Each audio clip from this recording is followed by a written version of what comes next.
Welcome to Out-of-Home Insider, the first podcast for media and marketing executives that connects how offline attention drives conversion.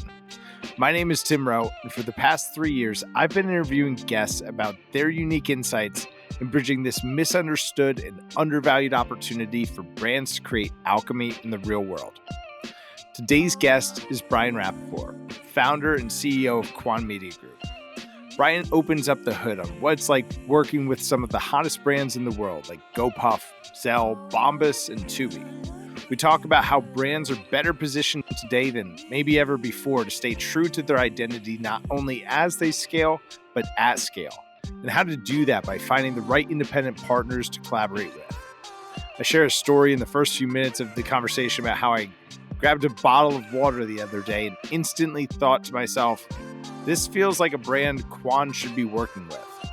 And when I text Brian a picture of the bottle with a note that they seem like a great fit for Quan, his reply was, that's funny, we're actually already working with them. And I want to call that out because it's significant. It's one thing to sell advertising to brands. It's another to be a brand yourself. So that's the big idea I'd like you to consider during this conversation. How are you building your brand? Do people think of you when they pick up a bottle of water? How top of mind are you for the people you want to be top of mind to? What are you doing today to reinforce your brand and what you stand for and who you serve? Something to think about. And if you want to stay up to date with everything that's on my personal radar, then head on over to oohinsiderdaily.com and subscribe to our daily newsletter. Read what I'm reading, listen to what I'm listening to, and watch what I'm watching to stay ahead of the curve. Go to oohinsiderdaily.com for a curated newsfeed for your executive daily battle plan. Without further ado, let's go. Welcome, everybody, to the Out-of-Home Insider Show, a podcast like no other, hosted by the one and only Tim Rowe. Get ready to have some knowledge dropped on you and to be entertained, because nothing's more valuable than food for your brain. So sit back, relax, we're about to dive in as the best industry podcast is about to begin. Brian Rappaport, welcome back. We were just catching up in the lead up that the only other person to have ever appeared on the podcast is, of course, the legend and our friend, Andrea Henley. So it's an honor to have you back a third time. And we're going to catch up on a lot of things. We're going to catch up on the last 3 years of what Quan's been up to, highlight some of the brands and campaigns specifically. And I want to double click and deep dive into the indie agency collaboration that I know has been a big focus of yours at Quan. Measurement is a big topic of conversation. You have a unique perspective on that. So I'm excited to dive in and talk about all of these things here, but welcome back. Yeah, I'm excited to be back. This is exciting. I said, I kind of feel like, the Steve Martins and Alec Baldwins on SNL is like in the 5, 6, 7 timers club. So it's always good to chat. And I'm pumped to hopefully touch on some things that I haven't the previous 2 times I was on your show. So. Well, I looked back the first time that we connected, it was right before COVID. It was like the week that the world was shutting down. Yep. And that episode came out March 27th, 2020. So it's crazy to think it's already been 3 years since we first caught up. But for folks that maybe don't know you already or aren't familiar with Quan, give them like the 60-second commercial. Get them up to speed.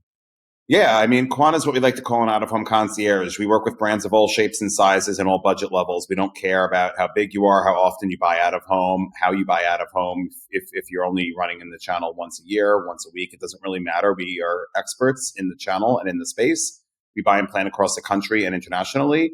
And we do it all, from billboards and bus shelters and subway to 3D projections, painted walls, pop-up shops, integrations of music festivals, and work with over 75 brands. A lot of fun ones in there, everyone ranging from Skims to GoPuff to Casper, so on and so forth. So it's been a fun 3.5 years. It'll be our 4th year in July. We're a team of 5 spread out across the country, including, I would say, globally, because we do have somebody over in the UK. So that is the elevator pitch on Quan and us. Great elevator pitch, and got the opportunity to meet Ashley, the global Quan team in Nashville a couple weeks back. So very exciting to see the growth again in such a short period of time. I texted you the other day because I was picking up a drink and I reached into the cooler at my convenience store and I pulled it out and I'd never purchased this product before. And you were the first person I text because I said, this feels like a Quan brand. And it turned out to be one that you were already working with. So I'd love to ask you this question. As the founder of an agency, you're seeing the leading edge of industry growth. Where do you see the most growth coming from? And what do you see as being the primary driver? I really do see growth coming from brands that either it's one of two things. One, they're unfamiliar with out-of-home as a channel, and are just kind of exploring it and are losing faith and trust in other channels, be it, they're unhappy with Meta. I don't really want to throw other channels into the bus, but they're just not happy with what they're getting, be it a cost situation, a measurement situation, etc. So they want to utilize out-of-home for the first time. They want to open it up as another channel for them. And then the second part of that are brands that are aware of out-of-home, but maybe aren't as educated as they should be and don't know how vast the channel is. And they don't know that out-of-home includes airports, or they don't know that out-of-home includes incredible place-based digital or programmatic digital, or that it could be, having a glass box truck with a pop-up showroom, drive around Williamsburg. And when brands start to get educated more on the things that you can do in the out-of-home space, they start to realize that, and they start to allocate additional dollars and budget to all sorts of formats in the out-of-home space. And that's super exciting. So I think as digital out-of-home continues to expand, I think as out-of-home in general, along with measurement, and ways to strategically use a channel in a hyperlocal and a geo-targeted way continue to expand, I think that is where we're seeing growth. And it's an exciting time. I mean, the press is there. The trades have all of that information. I mean, AAA is constantly putting out fantastic pieces on the growth of the channel and how we are fully recovered coming out of the pandemic. And, it's not propaganda. It's the truth. And it seems like every other week we're getting 4, 5, 6 brands, either legacy brands that have done it before, that are coming back after taking some time off from spending it out of home, or new brands like the Lemon Perfects of the world that realize the value in out of home as a channel and they want to spend in it. Because it turns out you were working already with Lemon Perfect, I think, when I text you. Yeah, I mean, and they're just a fantastic brand. And, why not out of home for them when, the Philadelphia Eagles are making a Super Bowl run and their main, spokesperson is Jalen Hurts. And Philadelphia is a great out of home city. And, kind of reached out to them and said, hey guys, like, have you considered utilizing out of home? This is a no brainer. And they jumped at it. And now it's kind of like a part of their media mix. And they're also signing all sorts of amazing athletes, DeJounte Murray, et cetera, to the brand. And I mean, it's amazing. So yeah, it's a fun time to be in the out-of-home space. There's a lot of great shops, a lot of great agencies out there. And I think that we're all collectively seeing and feeling the growth, which is, obviously we don't need to get into negativity and like the economic structure, but like good vibes it's encouraging. Only. That was our mantra. Good vibes only. So it's encouraging based on, where we are or where we think we are. And the education piece, collaboration is a word I've got kind of titled across my screen here as an indicator, as a point for us to align this conversation to. But how has education really morphed into some of the collaboration? You're working with some agencies like Miss Jiff and No Fixed Address. That was somebody that we've talked about in the past, in the past on episodes. But you're doing more work with VaynerMedia and so many exciting companies. How have you used education to help enable collaboration? Well, it's kind of great. I mean, we went up to see a partner last week in Boston and simply kind of gave them not a Quan 101, but like a hybrid Quan out-of-home 101, and sat in a room, with some really great marketers and some great media buyers that are very well-versed in other channels, but self-admittedly not well-versed in out-of-home, and took them through, what out-of-home is and what you can kind of do in this space. And, the innovations in the out-of-home space, as well as like some fun case studies of things that we've done at Quan, from Traeger Grill's farm on the side of the road to GoPuff's hand-painted double-decker during Art Basel a few years ago. And you just looked around the room and saw from the reactions that it wasn't like, I've been in a million lunch and learns. You could tell when people are like, all right, on the phone, on the laptop, like, get me out of here. But like the questions were there, the excitement was there. And then coming out of that meeting, like so many like additional emails came, including a few briefs. So I think for us, it's kind of finding, we're not, in the business of like just picking and working with like other independent agencies for the sake of like revenue and billing. I think for us, it's kind of finding like-minded partners who have the same types of clients that we do, that think the same way that we do, that have the same goals as a shop that we do, and really finding ways to work with them in whatever way they feel the most comfortable. If they want to use us one time or work with us on one specific project, that is totally fine. And then if they want to make us a part of their regular, media mix with their clients and position us as a partner in whatever way, we're open to that too. But I think like the fun part is that there are so many really great independent shops out there, both out-of-home specialists and then, full service agencies. And I think that we need to have more collaboration between agencies and less competition between agencies. Amen. I couldn't agree more. There's enough for everybody to eat out there. I'm curious, Definitely. Brian, what were some of the hardest questions that were asked in that room? Surely there were lots of ideas and exciting opportunities, but what were the hard questions? How do we project into the Empire State Building? I'm like, you can't it's a hard question, especially when you see like what Giant Spoon did with Stranger Things, last year. They did it, but like, that's like a specialty case. Like, harder questions, like, again, getting into out-of-home measurement and getting super granular about that and really drilling down and asking, how could we prove effectiveness to our brands, which it's a whole other conversation. But again, like the harder questions, like, can we do something in 2 days, which we can within reason, digital out of home. We love you. But yeah, I mean, questions around measurement, around like kind of stunty things that are not realistic. We've had, it wasn't necessarily Wednesday, but we've had brands ask, like, could we potentially wrap or brand the GW Bridge? Like a real question. And I'm like, you can't do that. If you can do anything in out of home, 90% of the things in out of home are doable. You can't do that. I worked with a fantastic R&D team at Media Hub for many years in my Rapport days. And like some of the concepts that came from them were just incredibly mind-blowing. And maybe like 2% were just like, no, there's like a hard no. Like you can't do it. But there's a lot. So, a lot. We can't wrap so a lot the of GW those types Bridge. of questions. Can't wrap the GW Bridge. Really can't project onto the Empire State Building. Although I guess it can, but like within reason. So yeah, those types of things. Well, that's exciting. I think that's promising. We'll talk about measurement in a little bit here, but I'd love to kind of get your sense on who has your attention. Who do you think is doing it right? Maybe, give someone their flowers, I think is what the kids say. But who's got your eye? I mean, I'm going to give flowers again to like, I don't want to say competition, but like friendly competition or friends out there. Like co-opetition. I don't know. I look at Rick Robinson and Project X and what they've done with Glossier this year. They've done a lot around, retail openings and some just really incredible work, both internationally and over here as well. They wrap these amazing box trucks with Agile Media, who are incredible in that space. And that was kind of like all over the place. You saw them. So they're fantastic. I mean, an incredible campaign that just ran out of Milk Money, Intermissy with J-Lo. Yeah. Like it's all over New York. I can't go anywhere in New York without seeing Sam and his team's work. So, I mean, being a fan of the celebrity brand space and the fashion space, I think, that's fantastic. I mean, I give props to Rapport. I mean, my old shop, like they won a great award at the Ad Club Out-of-Home Now event this past December for their work with the NBA last playoffs. I mean, it just seems like every other week they have some great stuff coming out, whether they're doing work with Lego, et cetera. So, yeah, I mean, there's just some really great out-of-home specialists out there that it's nice because, like you said before, there's more than enough to eat. But it's just really awesome to look around and see some great work coming out of other shops. And then, of course, like if you look at other full-service agencies, I mean, the work that Miss Jiff at No Fixed Address did with Tinder and like that whole campaign that's out there now is just utterly incredible. I mean, you can't help but not see that.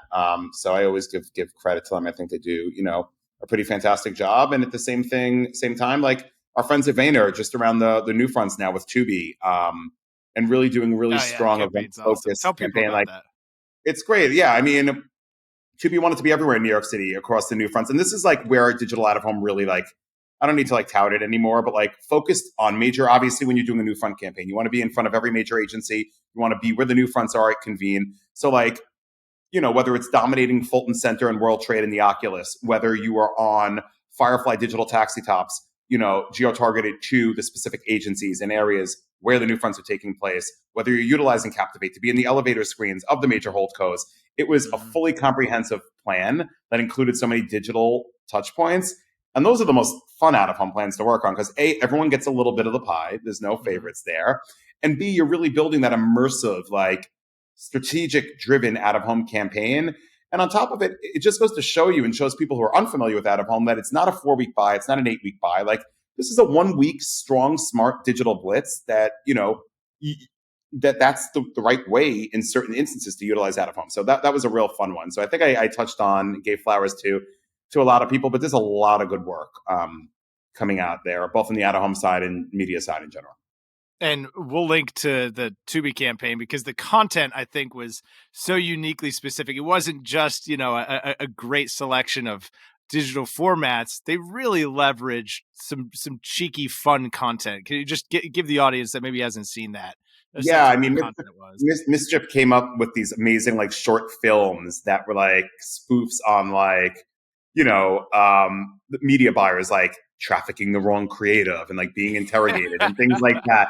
And it was kind of great. Or like, the RFP that went out late, whatever this case is. And it's such mischief work. They're just so good with things like that. And it's kind of, it was just so awesome. So like there were clips of that playing, on full motion digital out of home. I mean, we got to use the Oculus screen, which is one of my favorite out of home placements in the world. I mean, it is essentially the length of a football field in the Oculus World Trade Center. And like, it's just such a show stopping placement that if you ever get a chance to walk through there, it's kind of like, you can't miss it. But, the ability to like run these amazing clips, and great creative that was derived for this campaign was just super fun. Yeah, no, I love that campaign. And we talked a little bit at the beginning there about Lemon Perfect and how I instantly thought of you. You've done an incredible job of being very intentional about building a brand for Quan in such a short time that my gut reflex picking up a product was, wow, this looks like a brand that Brian would be working with. Who's a brand that you would love to work with that maybe you're not yet? Yeah, I guess, one that I love that I just admire for a long time is Fanatics. I just love what Michael Rubin has built there. I think as they merge the collectible world with obviously sports betting, fantasy sports, like it's just an incredible spaceship. And I mean, Michael Rubin's story in itself, I love self-made incredible people, and his story is kind of amazing. So yeah, I mean, I would go with Fanatics. At the same time, like, I don't know, maybe they're competitors. I'm not really sure how it shakes out in the category, but I've loved DraftKings. I mean, I'm a major sports fan. I would love to get an opportunity to work with them. Yeah, I mean, those are two that I just kind of like truly admire with respect to whomever they're currently working with. Just if you're putting me on the spot, those are two that I truly love. Well, I appreciate you being willing to be put on the spot and answering it so freely. I think that those would be two brands I would look at and go, oh yeah, I think that Brian's probably working with them.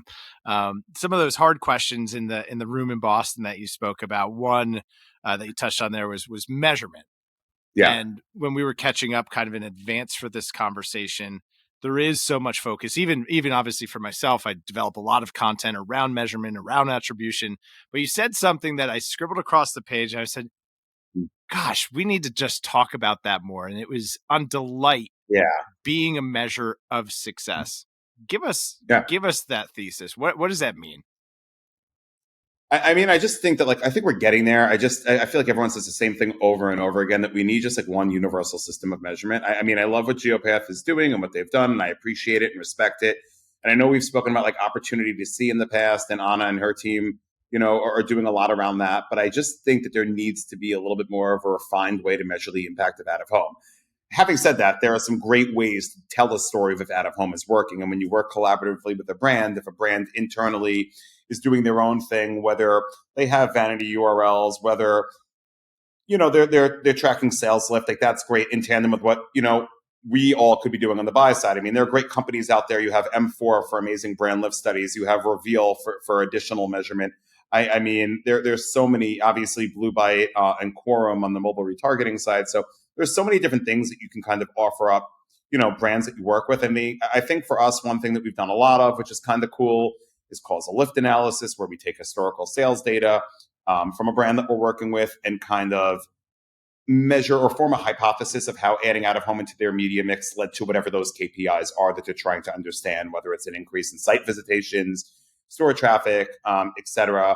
And, it's kind of nice because it does tell a story. It works for early stage growth brands. It works for later stage brands, but it's a nice way to kind of understand with a layer of statistical significance, like if out of home worked.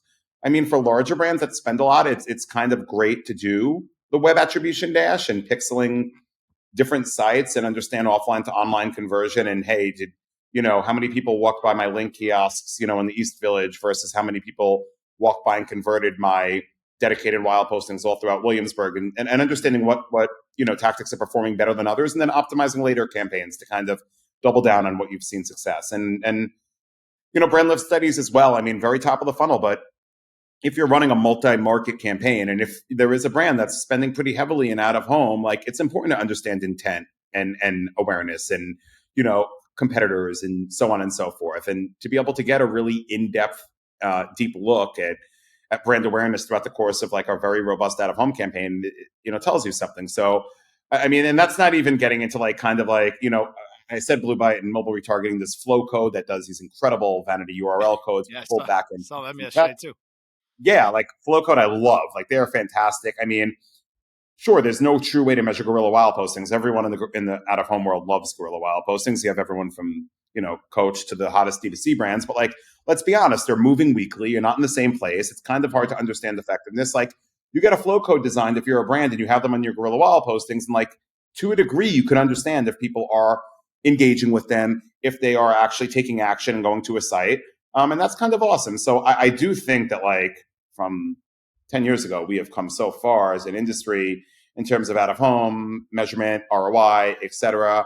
The job to be done is just, I think, having one universal, like, everyone on the same page. This is how we are measuring out-of-home. This is the process that we are taking. This is how often we are coming out with new data or, new numbers, et cetera. Yeah, and I mean, just kind of going from there. But I think we're getting in the right direction, and I'm excited about it. And on the other end of the spectrum, you have just, hey, you made the brand's life easier. You helped them do some pretty cool shit, and they're happy. And that's the measure of success, is they had a good experience. Oh, God. I mean, awareness campaigns are the best thing in the world, by the way. Like, I'm not going to sit here, like, 7 out of 10 have measurement, but then there's that 3. But like, when you make a brand happy, when there's a brand out there right now, and like that out-of-home just makes them happy, but also is just accomplishing the goal they have as a brand. And it's kind of like, not to go off on a tangent, but we just worked with Bombas. It's in ad week, so it just launched this week on a really strong campaign. They donate socks for every pair bought, and for their 100, I think it's 100 million, their 100 million, sock donation, they launched this campaign across New York City with facts around the stigma of homelessness and different people going through homelessness. Like, they ran basically a brand campaign, but not a brand campaign. It was more like celebrating, or not celebrating, but bringing awareness to this very important social cause through out-of-home, because there's no better visual medium out there than out-of-home. And if you walk down in NoHo, Soho, Williamsburg, Bushwick, you're in the subway, like, you should be seeing these messages for the next 4 weeks. But like, going into Mama's office this past week and chatting with the team and kind of celebrating the launch of this pretty monumental campaign for them, and seeing how happy they were and how excited they were. I don't know. It just, there's not enough of that in out-of-home, I don't think. And you can't tell a client to celebrate successes and happiness. But like, when you have a client like that and a brand like that truly like makes you feel special for like helping them launch such an important campaign, everyone wants to be complimented at some point. So like, making brands happy and seeing how in love they are with out-of-home, like, that was pretty sick. And I think that's a takeaway that we can all apply to lots of parts of our life. So thank you for sharing that. Oh, of course.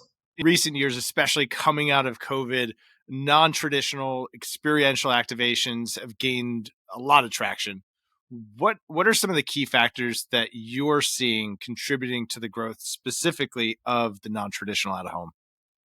I mean, we're back. Like, we are back with respect to the pandemic and anything horrible that people went through with that. Like, we're back, and events are back. And whether it's a Lollapalooza or Coachella or, Governor's Ball, or at the same time, South by, Art Basel, all of these amazing events. Like, we have a brand that's running something in Cannes, which is going to be kind of sick to see in person in a month.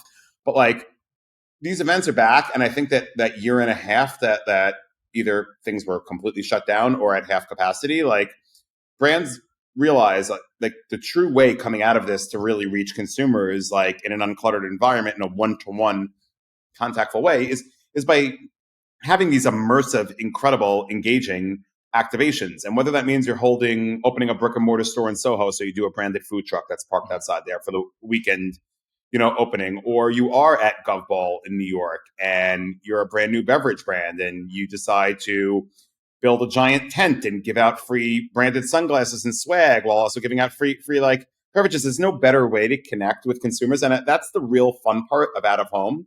And getting to work with really great partners in the experiential space, like a City of Inventions, like to help bring some of these brand ideas to life. Like it's the best. So I do think that this is a segment of out of home that we should be paying more attention to. I'm hoping that we'll talk more about it at OAAA next year, but like the experiential non-traditional space is super fun. There's a lot of great stuff coming out of it. And I'm excited to, see kind of what's next. Again, you go to a music festival and sure, it's great to hear the artists perform, but like if you're in the out-of-home world or in the advertising world, you kind of want to walk around and see what brands have like pop-up activations and what they got going on there.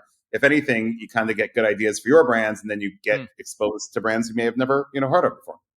Yeah, I love that. And I'm sure there's potentially even ways to do it that aren't necessarily going to break the bank, that could be scrappy and still very engaging.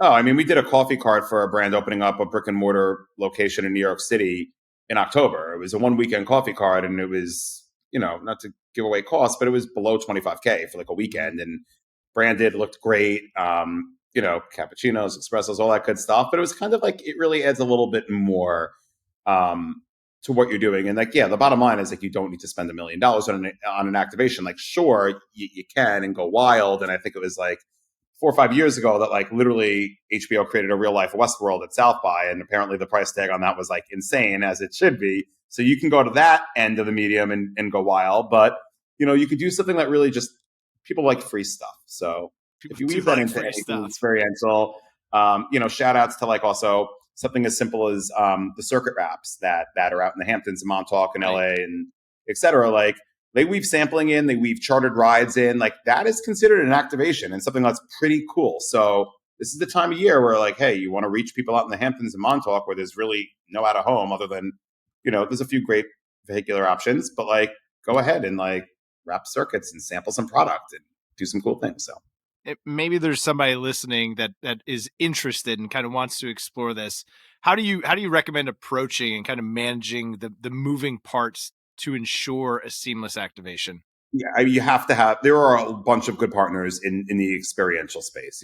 Everyone from, I said City of Inventions, but to be fair, like other ones from like, Be the Machine. There are like other really great partners out there that you can work with. Not to be put on the spot, like there's a handful of others, but like you find the right partner. And like when we sit down, I'll use City because we do work with them a lot. And like you bring to them what your client is looking to do. And it really is up to the brand how involved they want to get. They can go ahead and handle everything soup to nuts, getting a permit, brand ambassadors, building whatever needs to be built, et cetera. And that's it. Or a brand could be very involved and they could bring their own brand ambassadors, provide product, be there on site, like get involved. And like City will take a step back and just weave themselves in whatever way the brand feels most comfortable. So we've done things from literally building farms on the sides of the road to having coffee carts to, hosting, movie nights in parks in San Diego for a brand where, there's photo opportunities and free popcorn, et cetera. And like, it's so many different layers and levels of like experiential and how involved the brand has gotten. But like the best part's when you have a great partner, like they're going to make your life very easy because experiential can be a very convoluted and full of layers type of deal. Another good partner, now that I remembered, is also Roaming or Roaming Hunger. They're based out in LA, but they specialize, as you would expect, in food trucks and things like that. Oh, wow. They're awesome to work with too. So just trying to give flowers to everyone, as you would say today. Thank you. That's what this is for, right? This is a platform built for enabling, obviously, an amazing global community that's just as passionate about these things as we are. So yes, I appreciate you being so generous with that. Maybe stepping into some of the hairier topics, and this is it's funny because I guess maybe let me take a step back and I'll give the audience a story here. So it's 2020. I've just stepped into a role as business development director for a region of the Adams Outdoor plant in Eastern Pennsylvania. And I've got a little podcast. I'm figuring it out. Right. And I have a conversation with someone who's now become a friend, but at the time I just knew Brian Rappaport as the founder of Quan, and he was coming from Rapport Worldwide. And honestly, I was like, does his last name have to do with Rapport? Like, is this who is Brian Rappaport? And obviously we've come to know each other pretty well now, but the the ongoing debate about going brand direct, right? Yeah. We had this opportunity to connect in a moment of time where I was in that seat. I was being encouraged by sales leadership to go brand direct.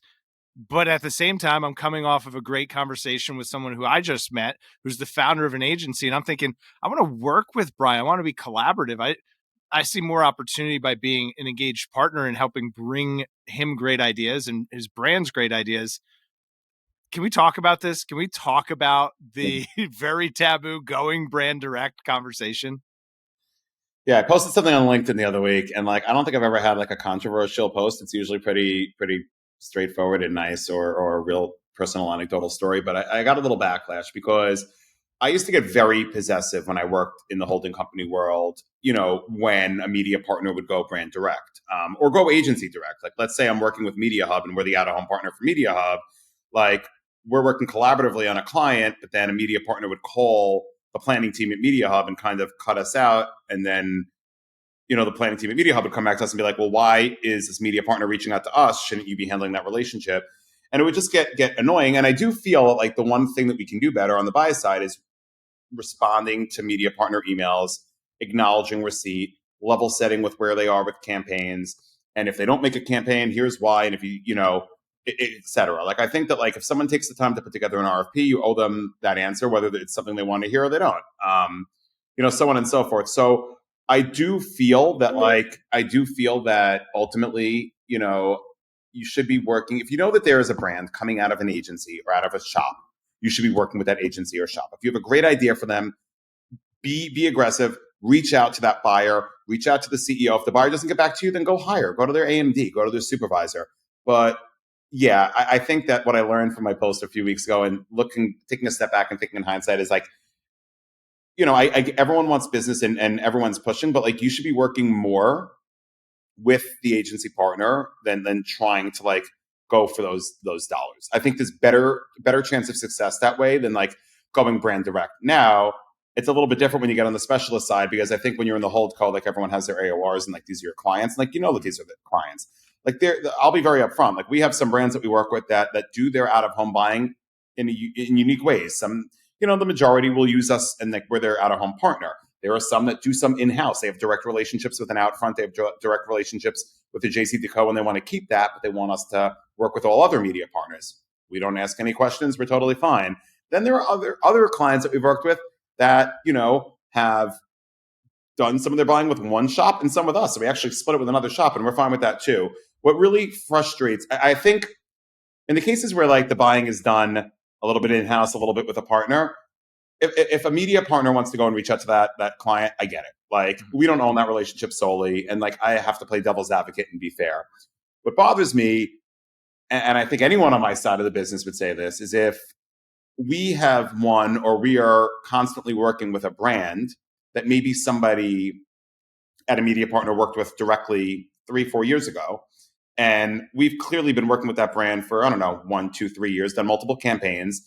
And that person who initiated the conversation or initiated the relationship continues to send options and ideas to that client over and over again, when clearly the relationship has been moved over to us. We're their out-of-home partner. They've either gotten bigger, they need a partner, they need guidance. And we obviously have a national AE. And I think that, that is where, and to be fair, some media partners have done a great job of this and others still have not figured it out, where the media partner and the higher ups need to figure out internally how best to solve that. That's not on our end as a buyer and on the agency side. Nobody here on the agency side wants to take away anyone's business. When I win a piece of business that was being bought locally, my first thought is I feel bad for the local AE who was on that business if they're going to get supplemented by my AE. But in fairness, at the same time, that's not my issue to solve. That is the media partner's issue to solve in regards to commission and how it's handled. And I said this a long time ago. I said this to a media partner when I first started bringing in direct business to Rapport. As I was kind of learning the tricks of the trade and understanding there were some unhappy AEs out there, who were on the local side, I said to one of the higher ups at a company, I said, if you want to give me 20 different reps for 20 different brands that I'm bringing in, I will gladly do that, because I don't want to take anyone's business away or their commission away. I said, but I can't worry about how you guys are figuring that out internally. So that's a very long-winded answer. I think the short answer is like work with your agency partners, work with your specialists. Don't go brand direct unless, of course, that brand is buying their out-of-home in a hybrid way. Or if like you have a personal relationship with a client. If like, your cousin's over there working at Roman and like you call up Roman, I'm not going to get upset and be like, are you kidding? And you're like, well, my cousin's there. He like wanted me to come in and meet. Like, I'm confident enough in our relationship with Roman as a client. Like, all good. I totally get it. It's a relationship-driven industry. Go take your meeting. Let me know how it goes. And we'll kind of go from there. So I'll answer any questions very bluntly how I feel about this. But hopefully that touched on like every potential scenario in the going direct, non-going direct, working with the agency world that it kind of could be. Let me ask a follow-up question to that piece right there. And I'm sure results may vary, right? Brian Rappaport is probably going to handle it different than somebody else at the next agency. So this may not always be the case. But let's say I have a cousin at Roman and I do want to go have that conversation. Do I have to, should I let you know? Does it depend kind of on our relationship? Like, how do you think relationship? That's a good question. Let's say it's me. Let's pretend it's me. I would appreciate it. Be of me? A text, Brian, what's up? My cousin's at Roman on the growth team. He got me a meeting. I'm not talking about rates or anything, but I'm going to go in there and just kind of tell him what I do. Wanted to give you a heads up. I would write back, all good. Thanks so much for the heads up. I appreciate it. They're good people. That's literally how I would respond. That's happened before where there's been brands that we work with where like someone has a friend there.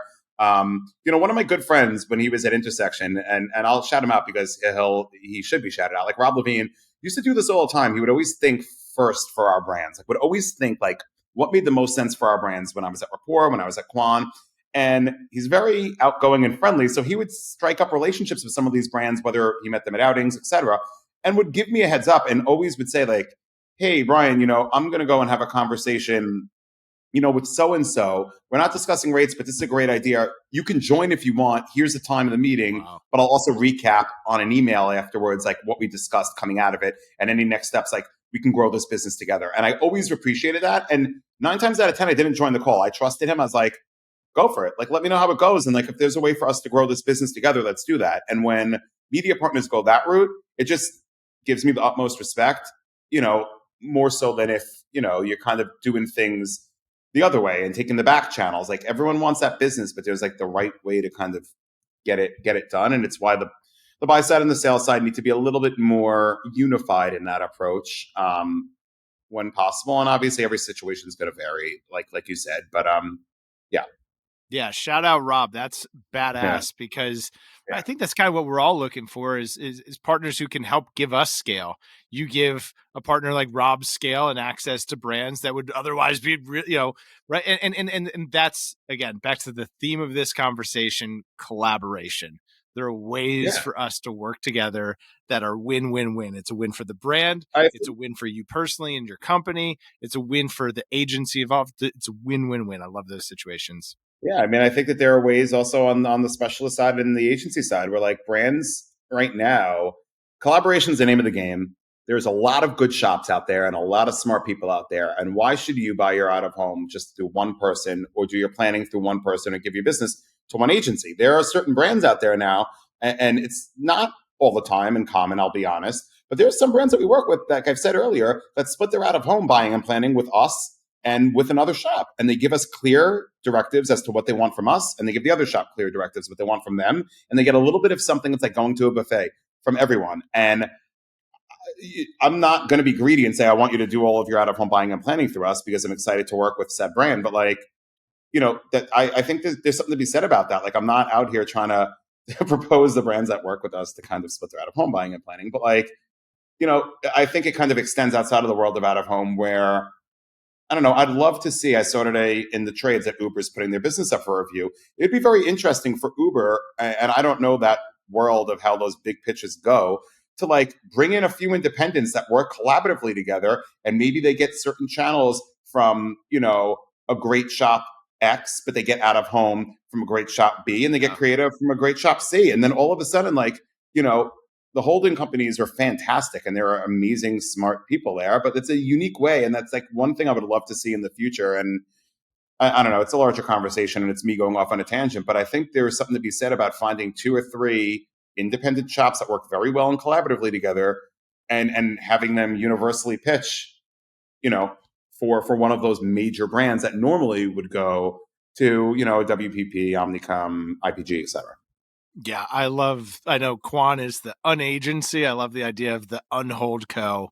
Right. I think it reflects that, like, it's how we buy stuff. It's how we are as behave as consumers, right? We no longer just buy, once upon a time I bought Sears t-shirts and Sears socks, right? Like, well, no, now I buy Bombas and I buy different brands, and this is how my life is assembled. Yeah. Why can't we work that way professionally as well? I love No, that. I agree. There's a lot out there. So, Speaking of a lot out there, where do you stay plugged in? How do you stay kind of up to speed on things, maybe outside of the industry trades? Like, what is on your radar and how do you stay in the know? There is some really good newsletters out there. I mean, I'll just shout out, I don't know the names of every newsletter, so I'll shout out the people behind it, because if you Google them, common newsletter, you'll get it. Obviously, my boy Nick Sharma, love him. Fantastic growth marketing newsletter. And these are newsletters that don't skew to out-of-home only. So it's kind of good from an educational standpoint, because all connected, holistic will help you. But Nick Sharma, Cody Plofker, who is over at Jones Road Beauty, puts out a great newsletter, along with Eli Weiss, who also is over there, who does a great job. Nate Rosen puts out a fantastic newsletter on CPG and packaged goods. So, like, if brands are getting funding, if there's new, that's cool. brands coming out, like it's an awesome read. And then Celebrity Packaged Goods is another fantastic website. And Drew over there puts out an insane newsletter that's like any celebrity brand collab every week, highlighting everything that's kind of going on in that world. So those are a lot of really great newsletters. It'll end up filling up your inbox, but like it's a really good kind of like mix of non out-of-home specific information, in addition to like your ad weeks, ad ages, glossies, etc. It's kind of like that buffet that you were describing there, right? Like, take a little bit from this, a little bit from that, and you get back to the table. We got a nice full plate of yummy things to eat. What predictions do you have? Next 12, 18 months, what do you see coming? I think that, like, we're positive here. I think the economy is going to get better. That's not my prediction in out-of-home related, but with that, I think out-of-home's growth continues on an upward trajectory. And I think, 10, 12%, like low double-digit growth year over year, which is great. I think we see a heavy recovery. We've already seen the heavy recovery in airport. Airport is back. I've been bullish. Everyone should be buying airports. If you're a brand and you're buying a market, airport should be immediately included. I think with that, mass transit's going to come back. Like, it's already back for the most part, but I think we're going to start to really see it back to like being an instantaneous part of those big mass transit cities, the San Fran's, DC's, New York's, Chicago's that we saw before the pandemic. I think programmatic's again going to continue to trend upwards and take another tick up there. I think that we're going to see many more brands dive in, and we're also going to see continued evolution, I think, of smarter and digital cities. And by that I mean you see the conversion to a lot of digital shelters. JCDecaux has their digital pillars coming in San Francisco. You look at like what Outfront's done with the transit system in New York with digital brand trains and digital car cards for Metro North and Long Island Railroad. And I think it's so visually stunning and offers the ability for brands to be quick and truly connected. So, I think we're going to see a lot more of that. Infrastructures of cities kind of play to out-of-home strengths, but also obviously make cities a lot more appealing. So a lot of like short little bursts. I do think that like we're going to see kind of a lot more dollars flow into out-of-home. I'm not supposed to say that because that's what we do. But I just think that brands are going to get tired with other channels. And I just think it's going to like, there's going to be kind of like a breakthrough where all of a sudden everyone's going to be like, oh my God, like kind of coming out of the pandemic, we didn't expect things to be this good. And here we are again. So I think it's a good year per se for everyone for the most part this year within the industry. But I think it's going, like, I think the best is still yet to come. I see that iconic Apple 1984 commercial in my head as you describe that. Marketers who've been confined to this little, box in our pockets being able to free themselves into the real world and take advantage of the ultimate canvas. Yeah. And I think a better universal measurement system within the next 2 years. I think that we have too many smart people between Geopatho, AAA, and our industry as a whole, Comb, et cetera. And I just think like universal out-of-home measurement that really like takes our channel and everyone's like, okay, like I think people already say this is a legitimate, great channel, more than just awareness, but people really say like, wow, like they are here. So I'll put that one like 12 to 24 months just to be realistic. But, it's I like it. Yeah. I'm 100% taking this last closing question from another great podcast called Invest Like the Best. I heard the host ask it and I thought, wow, that might be the best closing question for a podcast that I've ever heard. What's the nicest thing anyone has ever done for you? It's really good because it kind of comes before Mother's Day, but to tell this very quickly and be cognizant of time, I was walking on the street back in 2017 by my apartment and saw an old college friend who asked me if I was single, and I told her I was, and she said, "I'm setting you up with my friend who's a matchmaker." And I was like, "I'm not paying for a matchmaking service." And she's like, "Don't worry, you don't have to. She's going to take care of you." And it turns out that this woman, Lori Zaslow, who runs the matchmaking company Project X, which is somewhat famous, met with me and was an amazing person and is a good friend of mine now, and basically told me that she wanted to set me up on a bunch of dates and not charge me whatever her service charges for free, and introduced me to a bunch of bunch of different people, and ultimately the fourth of 4 dates in 1 week introduced me to my wife, and set me up on a date with my wife when I'd been looking for someone for a really long time. And it's not really about the free. It's about more so like she took the time to sit and have breakfast with me for an hour and let me explain to her what I was looking for in somebody to spend the rest of my life with. And really, like, even the ones that didn't work out, like she caught the type of person that I was and ultimately put me with the type of person that I was looking for. So I would say that, that random friend who saw me on the street, she's not a good friend, but she's someone I see here and there. And then Lori, who is, a friend as well, like nicest things that people ever did, did for me. So yeah, Beautiful. Hopefully that's a good answer. Not too sappy or cheesy. No, I think it's beautiful. It's pure. It's honest. Happy Mother's Day to all the mothers out there. Brian, this has been an incredible catch up. We won't wait nearly as long to do it next time. Again, we've got some predictions in here that we're going to have to come back and check. So I can't thank you enough for being here. Where do folks find you? How do they get in touch? Give them the Latin long on yourself and Quan. You can find me at brappy55 on Twitter. Fair warning, a lot of Yankees tweets, a lot of Knicks tweets, but I do mix in good out-of-home insights and marketing insights. So if you could deal with the rants, like definitely follow me there. QuanMediaGroup.com. All of our stuff is there. Same thing with Instagram. Brian at QuanMediaGroup.com. You shoot me an email, you'll hear back in 2 minutes, unless I'm playing pickup basketball or sleeping. And that's really it. But maybe next time, Tim, I bring a client and we mix this out next time, and we have, or a brand, I should say, and we have a fun conversation about why they love out-of-home. So we'll have to chat about that. Let's do that. We've got lots of folks hanging on bated breath with the next one. If you found this to be helpful, please share it with somebody who could benefit. As always, make sure to smash that subscribe button. Brian, thank you again for being here. Thanks again. Great to see you as always. You're the best. Thank you. See you soon. Thanks, Tim. See you soon. Quarter century, I finally came to my senses. I finally got my hand up on the tinted Benz, kid. I see the world clear through my tinted lenses. With the dream and the drive, the possibilities endless. Now print that, send this all the way to Tokyo. Take a trip down south, down to Mexico. Next stop, Shanghai, the world-class trade show. First class all the way, cause that's how we roll.